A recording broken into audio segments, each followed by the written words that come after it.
گوری رنگت کی خوبصورت لڑکی تھی، اس لیے لڑکی کو یہ ڈر تھا کہ یہ مسلمان فوجی اسے بے آبرو کرے گا۔ اس نے سوچا کہ کیوں نہ اس کے ساتھ آبرو کا ہی سودا کر کے اسے کہا جائے۔ بسم اللہ الرحمن الرحیم۔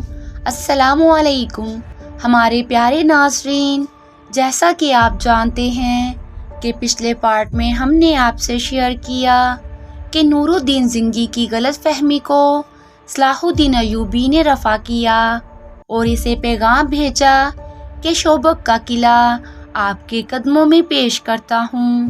اس کے بعد خدائے عز و جل کی مدد سے کرک کا قلعہ پیش کروں گا۔ صلاح الدین ایوبی نے نور الدین زنگی سے کہا کہ آپ غیر فوجی قیادت پر کڑی نظر رکھیں، امیر العلماء سے کہیں کہ وہ مساجد میں ہر جگہ اعلان کر دے کہ سلطنت اسلامیہ کا صرف ایک خلیفہ ہے اور یہ بغداد کی خلافت ہے۔ دوسری طرف کرک میں صلیبی سلطان ایوبی پر جوابی وار کرنے پر غور کر رہے تھے کہ وہ ایک جان بازوں کا گروہ ان کو مظلوم بنا کر مسلمان بنا کر شوبک میں داخل کریں گے۔ عماد ہاشم سلطان ایوبی کی فوج کے دستے کا کمانڈر تھا۔ وہ شامی باشندہ تھا اور صلیبیوں کے ظلم کا شکار ہو کر بڑا ہوا تھا اور سلطان ایوبی کی فوج میں صلیبیوں سے انتقام کے جذبے سے شامل ہوا تھا۔ تو آئیے ناظرین داستان کو آگے شروع کرتے ہیں۔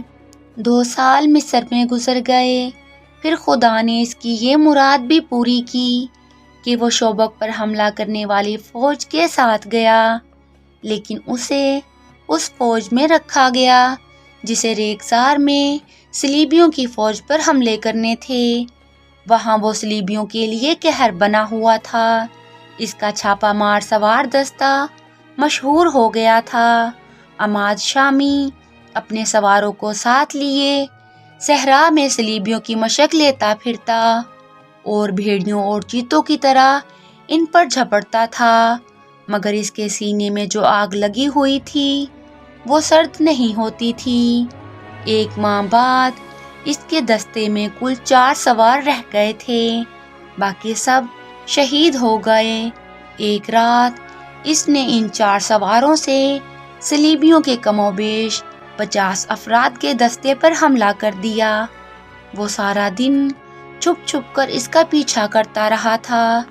دن کے وقت وہ 4 سپاہیوں سے 50 سپاہیوں پر حملہ نہیں کر سکتا تھا۔ ان کے تعاقب میں وہ بہت دور نکل گیا۔ رات کو صلیبی رک گئے اور انہوں نے پڑاؤ کیا، لیکن بہت سے سنتری بیدار رکھے۔ عماد نے آدھی رات کے وقت گھوڑوں کو ایڑ لگائی اور سوئے ہوئے صلیبیوں کے درمیان سے اس طرح گزرا کہ برچھی سے دائیں بائیں وار کرتا گیا۔ اس کے چاروں جان بازوں کا بھی یہی انداز تھا۔ انہیں جو ہلتی ہوئی چیز نظر آئی اس پر برچھیوں یا تلواروں کے وار کرتے اندھیرے میں غائب ہو گئے۔ کئی سوئے ہوئے صلیبی ان کے گھوڑوں تلے روندے گئے۔ سنتریوں نے تاریکی میں تیر چلائے جو خطا گئے۔ آگے جا کر عماد نے اپنے جان باز سواروں کو روکا اور انہیں وہاں سے آہستہ آہستہ پیچھے لایا۔ اس نے یہ بھی نہ سوچا کہ دشمن بیدار ہو چکا ہے۔ وہ گھوڑ سواروں کو پھر قریب لے گیا اور ایڑ لگانے کا حکم دے دیا۔ اندھیرے میں اسے سائے سے گھومتے پھرتے نظر آ رہے تھے۔ 5 گھوڑے سر پر دوڑتے ان کے درمیان سے گزرے، مگر اب وہ دشمن پر وار کر کے آگے گئے تو وہ 5 کی بجائے 3 تھے۔ 2 کو صلیبی تیر اندازوں نے گرا لیا تھا۔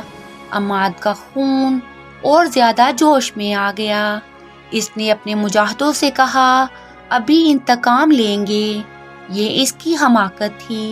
اس نے اپنے دونوں مجاہدوں کو موڑا اور صلیبیوں کے قریب آہستہ آہستہ آ کر حملے کا حکم دے دیا۔ اب تو گھوڑے بھی تھک گئے تھے اور دشمن پوری طرح بیدار ہو گیا تھا۔ اس حملے کا نتیجہ یہ ہوا کہ عماد اکیلا رہ گیا۔ اب کہ وہ دشمن میں سے نکلا تو اس کے ساتھ اپنے 2 ساتھیوں کی بجائے 2 صلیبی تھے جو اس کا تعاقب کر رہے تھے۔ اندھیرے میں اس نے انہیں ان کی للکار سے پہچانا، ورنہ وہ انہیں اپنے ساتھی سمجھ رہا تھا۔ وہ اس کے سر پر پہنچ گئے۔ انہوں نے اس پر تلواروں سے حملہ کیا۔ اس کے پاس لمبی برچھی تھی۔ دوڑتے گھوڑے سے اس نے دونوں کا مقابلہ کیا۔ گھوڑا گھما گھما کر آمنے سامنے آ کر معرکہ لڑا۔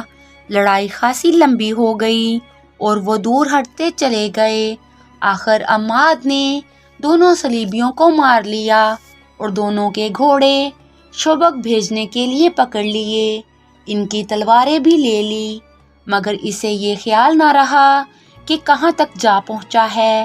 اس نے گھوڑے کو اور اپنے آپ کو آرام دینے کے لیے ایک جگہ قیام کیا، لیکن وہ سونے سے ڈرتا تھا کیونکہ کسی بھی وقت اور کہیں بھی وہ دشمن کے نرغے میں آ سکتا تھا۔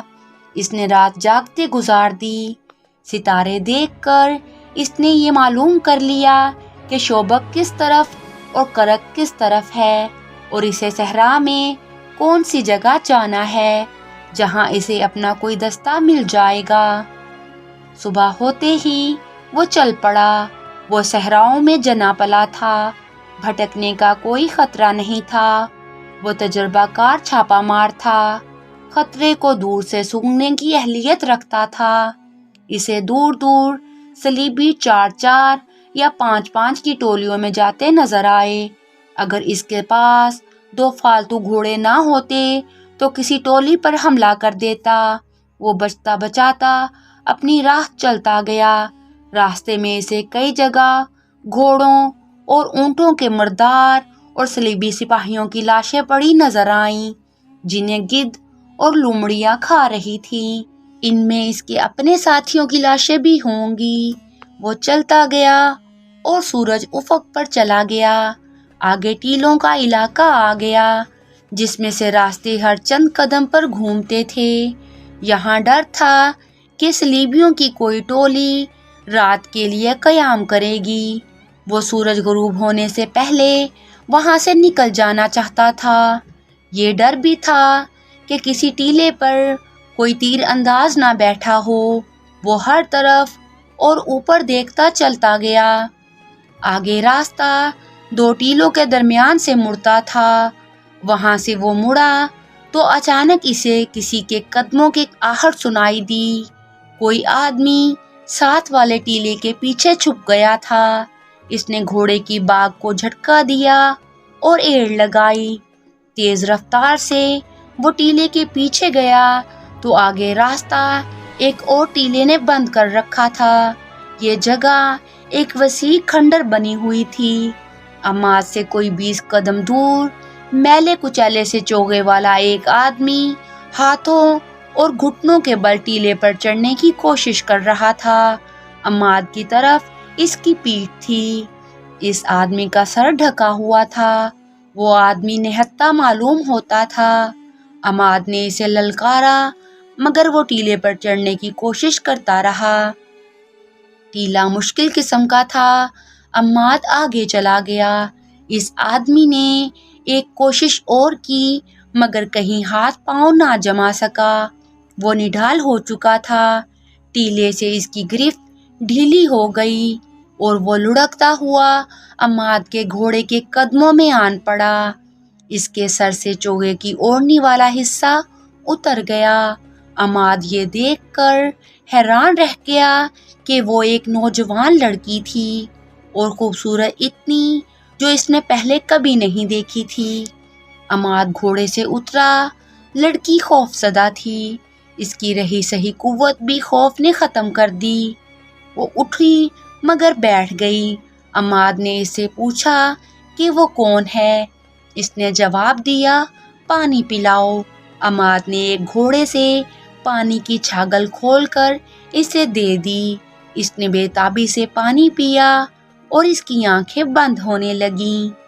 عماد نے اسے کھانے کے لیے کچھ دیا۔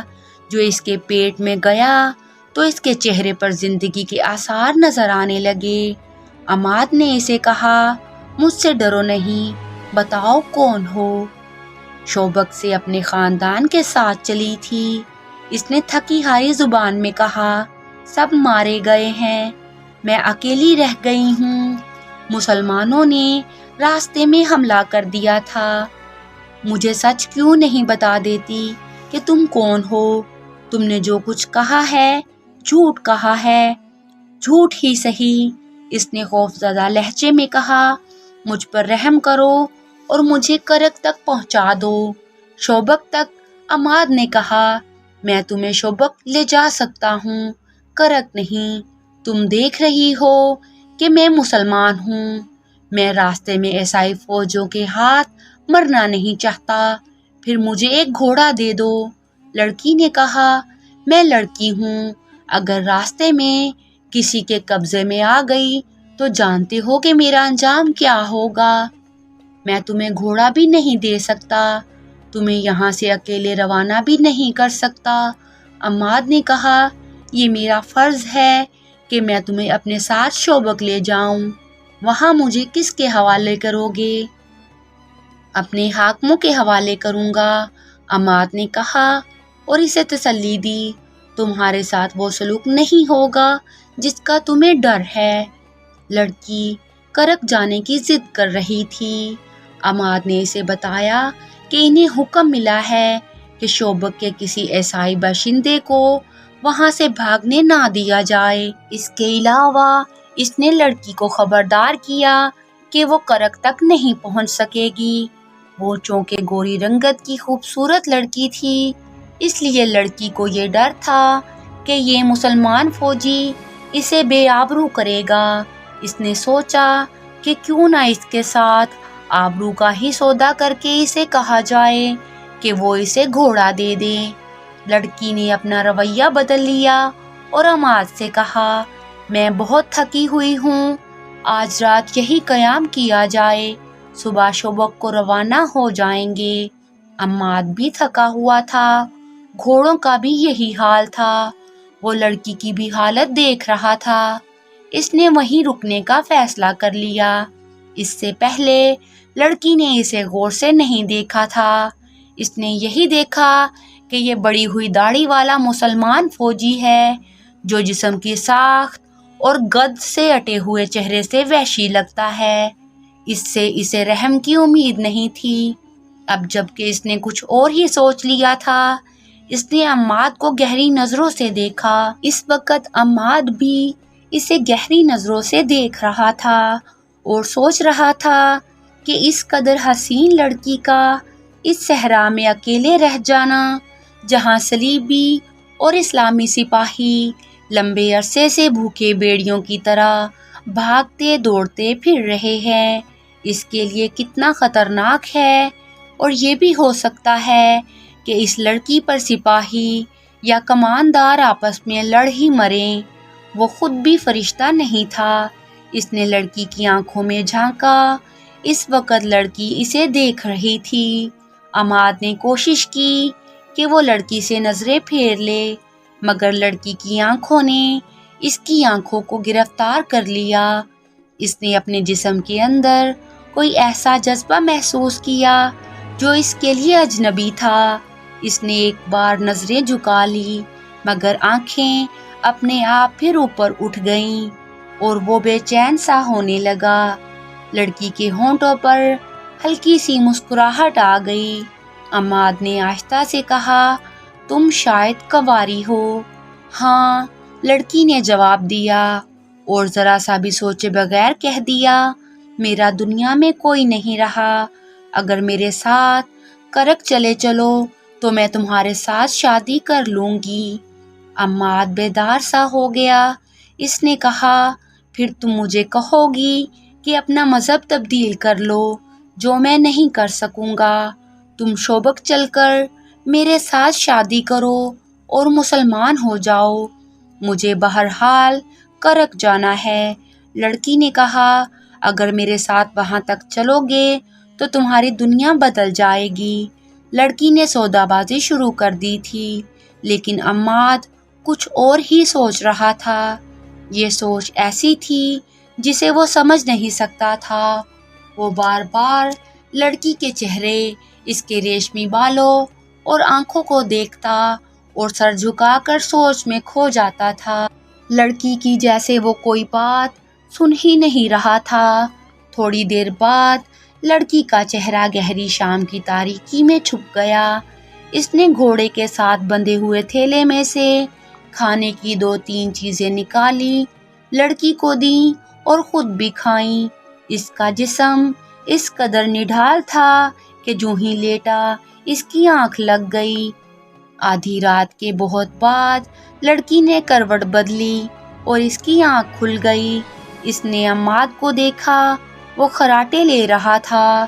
ان سے چند قدم دور گھوڑے کھڑے تھے۔ رات کے پچھلے پہر کا چاند ٹیلوں کے اوپر آ گیا تھا۔ صحرائی چاندنی آئینے کی طرح شفاف تھی۔ لڑکی نے گھوڑوں کو دیکھا۔ عماد کو اتنا ہوش بھی نہ تھا کہ سونے سے پہلے گھوڑوں کی زینیں اتار دیتا۔ لڑکی نے گھوڑے تیار دیکھے، عماد کو گہری نیند سوئے دیکھا اور یہ بھی محسوس کیا کہ پیٹ میں خوراک اور پانی جانے سے اس کا جسم تر و تازہ ہو گیا ہے۔ تو اس نے اپنے چوغے کے اندر ہاتھ ڈالا۔ جب اس کا ہاتھ باہر آیا تو اس کی اتنی دلکش انگلیوں نے ایک خنجر کو مضبوطی سے پکڑ رکھا تھا۔ چاندنی میں اسے عماد کا چہرہ نظر آ رہا تھا۔ وہ تو بے ہوشی کی نیند سویا ہوا تھا۔ لڑکی نے چاندنی میں چمکتے ہوئے خنجر کو دیکھا اور ایک بار پھر عماد کے چہرے پر نظر ڈالی۔ عماد آہستہ سے کچھ بڑبڑایا۔ وہ نیند میں بول رہا تھا۔ لڑکی یہی سمجھ سکی کہ وہ گھر والوں کو یاد کر رہا ہے۔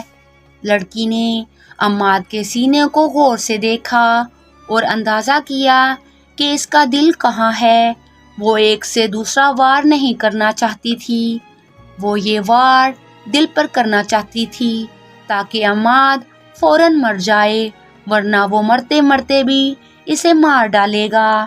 لڑکی نے خنجر کو اور زیادہ مضبوطی سے پکڑ لیا اور گھوڑوں کو دیکھا۔ اس نے دل ہی دل میں پورا عمل دہرایا۔ وہ خنجر دل میں اتار دے گی اور بھاگ کر ایک گھوڑے پر سوار ہو جائے گی اور گھوڑے کو ایڑ لگا دے گی۔ وہ سپاہی نہیں تھی، ورنہ وہ بلا سوچے سمجھے خنجر مار کر عماد کو ختم کر دیتی۔ یہی وجہ کافی تھی کہ عماد مسلمان ہے اور اس کا دشمن، مگر وہ بار بار عماد کے چہرے پر نظریں گاڑ لیتی تھی اور جب اسے قتل کرنے کے لیے خنجر کو مضبوطی سے پکڑتی تھی تو اس کا دل دھڑکنے لگتا تھا۔ عماد ایک بار پھر بڑبڑایا، اب کہ اس کے الفاظ ذرا صاف تھے۔ وہ خواب میں اپنے گھر پہنچا ہوا تھا۔ اس نے اپنی ماں کا نام لیا، بہن کو بھی یاد کیا اور کچھ ایسے الفاظ کہے جیسے انہیں قتل کر دیا گیا اور عماد قاتلوں کو ڈھونڈ رہا تھا۔ کوئی احساس یا جذبہ لڑکی کا ہاتھ روک رہا تھا۔ خوف بھی ہو سکتا تھا، یہ قتل نہ کرنے کا جذبہ بھی ہو سکتا تھا۔ لڑکی بے چین ہو گئی۔ اس نے یہ ارادہ کیا کہ قتل نہ کرے، آہستہ سے اٹھے، گھوڑے پر بیٹھے اور آہستہ آہستہ اس کھنڈر سے نکل جائے۔ وہ اٹھی اور خنجر ہاتھ میں لیے گھوڑے کی طرف چل پڑی، مگر ریت نے اس کے پاؤں جکڑ لیے۔ اس نے رک کر عماد کو دیکھا تو اچانک اس کے ذہن میں یہ خیال آیا کہ اس مرد نے اتنی بھی پرواہ نہیں کی کہ اسے ایک جوان لڑکی تنہائی میں مل گئی ہے، اور اس نے یہ بھی نہیں سوچا کہ یہ لڑکی عیسائی ہے جو اسے سوتے میں قتل کر سکتی ہے، اور اس نے گھوڑے کی زینیں بھی نہیں اتاریں، اور اس نے اپنی برچھی اور تلوار بھی احتیاط سے نہیں رکھی۔ کیوں؟ کیا اسے مجھ پر بھروسہ تھا؟ کیا یہ اتنا ہی بے حس ہے کہ میری جوانی اس کے اندر کوئی جذبہ بیدار نہیں کر سکی؟ اسے ایسے محسوس ہونے لگا جیسے اس آدمی نے اسے گھوڑے سے زیادہ قیمتی نہیں سمجھا۔ وہ آہستہ آہستہ ایک گھوڑے تک پہنچی۔ گھوڑا ہنہنایا۔ لڑکی نے گھبرا کر عماد کو دیکھا۔ گھوڑے کی آواز پر بھی اس کی آنکھ نہ کھلی۔ وہ 3 گھوڑوں کی اونٹ میں کھڑی ایک گھوڑے پر سوار ہونے کا ارادہ کر رہی تھی کہ اسے اپنے عقب سے آواز سنائی دی، کون ہو تم؟ لڑکی نے چونک کر پیچھے دیکھا۔ ایک آدمی نے منہ سے وسل بجائی اور کہا، ہماری یہ قسمت۔ وہ 2 تھے، دوسرا ہنسا۔ لڑکی زبان سے پہچان گئی کہ یہ صلیبی ہیں۔ ایک نے لڑکی کو بازو سے پکڑا اور اپنی طرف کھینچا۔ لڑکی نے کہا، میں صلیبی ہوں۔ دونوں آدمی ہنس پڑے اور ایک نے کہا، پھر تم سالم ہماری ہو۔ آؤ ذرا ٹھہرو اور میری بات سنو۔ اس نے کہا، میں شوبک سے فرار ہو کر آئی ہوں۔ میرا نام ایونا ہے۔ میں جاسوسی کے شعبے کی ہوں، کرک جا رہی ہوں۔ وہ دیکھو، ایک مسلمان سپاہی سویا ہوا ہے۔ اس نے مجھے پکڑ لیا تھا۔ میں اسے سوتا چھوڑ کر بھاگ رہی ہوں۔ میری مدد کرو، یہ گھوڑے سنبھالو اور مجھے کرک پہنچاؤ۔ اس نے انہیں اچھی طرح سمجھایا کہ وہ صلیبی فوج کے لیے کتنی قیمتی اور کارآمد لڑکی ہے۔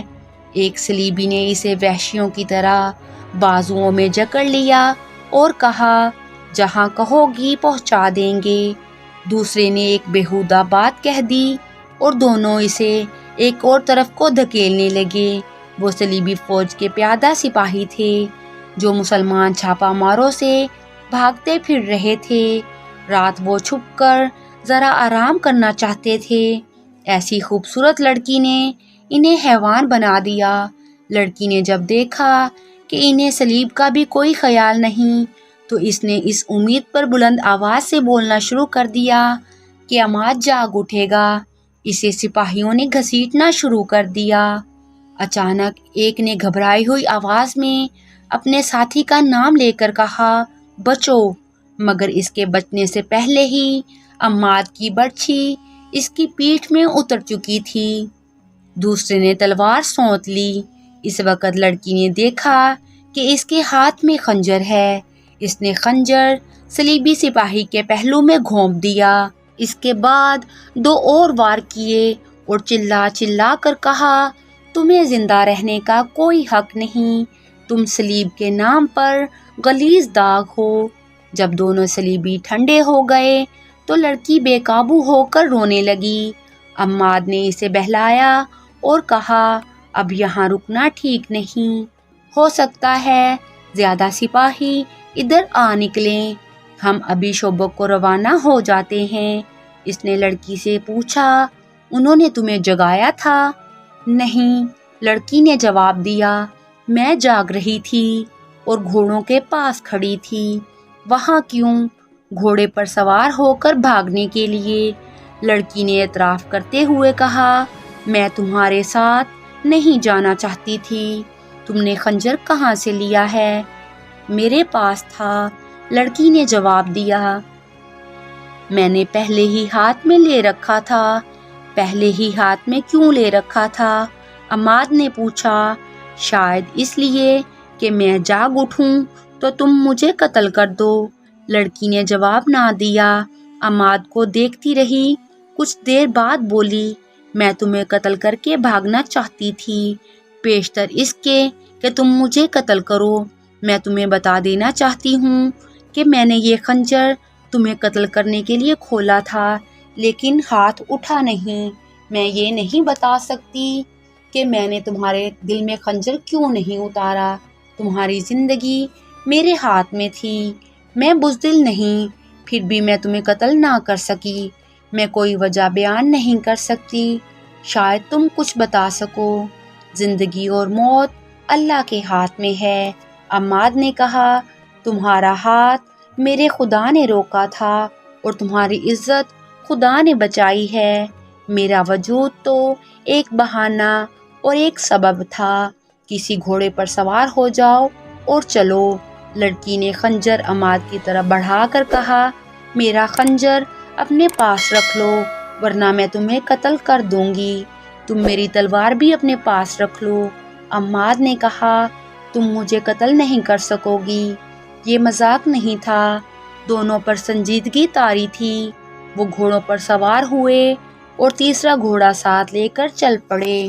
آگے کیا ہوا ہم آپ کو بتائیں گے ہمارے نیکسٹ پارٹ میں، تو پیارے ناظرین ہمارے ساتھ رہیے گا کیونکہ داستان ابھی جاری ہے۔